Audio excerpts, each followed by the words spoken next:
If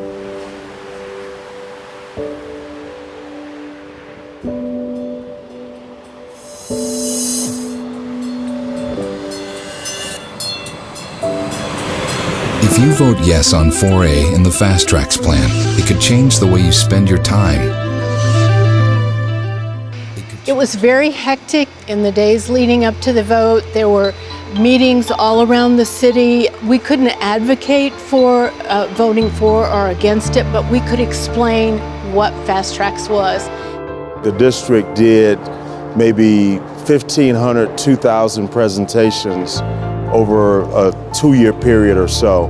So we did a lot of those presentations, and in that we answered a lot of questions on the FasTracks plan itself. We call it the big plan at the time. A lot of planning studies were being completed that led up to the corridors that were selected for FasTracks. It was very stressful and very frantic.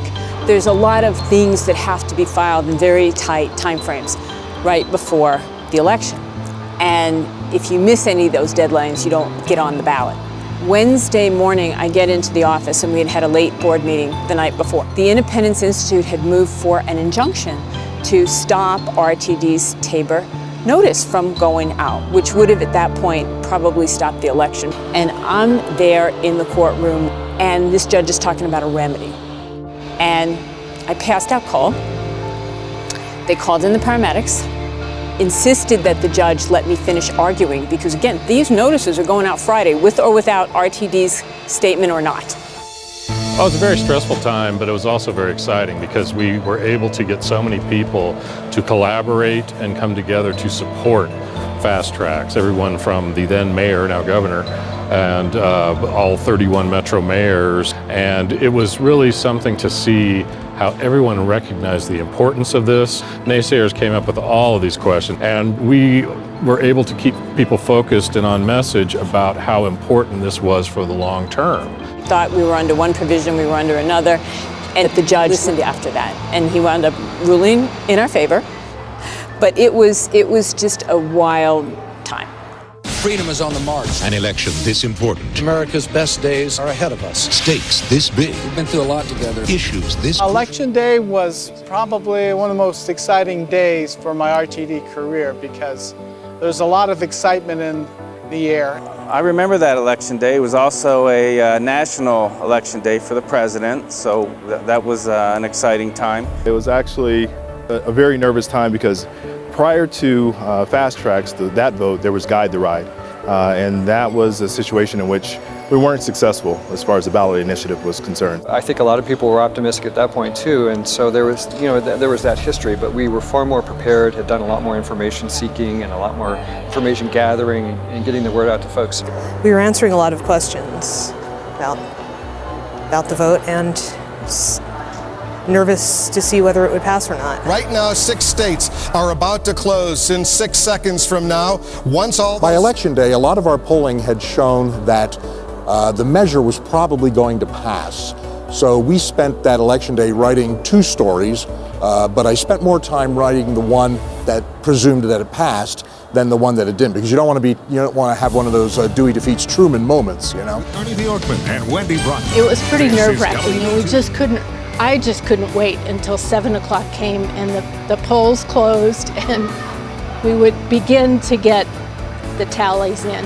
And I was at the DUS station during when the results were coming in, and that's when we were told that the FasTracks project had passed. Big win here tonight for FasTracks voters. There was a big celebration with hundreds of people there. Oh, it was ecstatic. It was pretty hot. That moment was extremely gratifying. Everyone was cheering and hugging each other. It was just really exciting, and that lasted for several days after that. We were really happy. It was one of the happiest times of my life, I'm sure. At the end of all the yelling and screaming, I thought, I hadn't been this hoarse since college when I was at a party screaming. It was a confirming moment, but finally we had buy-in from the public that said that they believed in kind of what we as an organization believed in, and that was the future of mass transit in the area. There was so much exuberance, but at the same time there was a realization that, wow, our work is just beginning.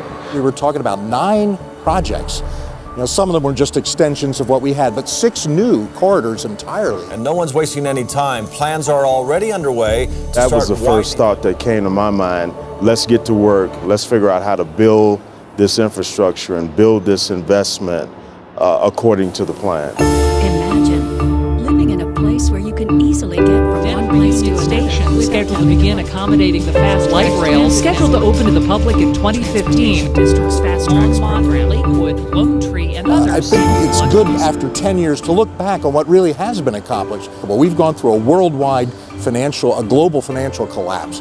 We've gone through an unprecedented spike in construction costs that no one had ever predicted. And we've gone through challenges from our federal partners and the railroads, changing conditions. So 10 years later, you take a look back over your shoulder and say, we really got a lot done. It's been a roller coaster. And now here we are, and we're back at the top. I'm standing here at Union Station. The train lines are going to open in 2016. Almost all of the program is completed or under construction. It's everything we hoped for. FasTracks it's so important to me. I ride the light rail every day, and I know what it's going to do for our community. This is really going to keep the Denver metro area positioned as one of the most competitive and desirable places to live, to attract quality employment and businesses here, but also for the future.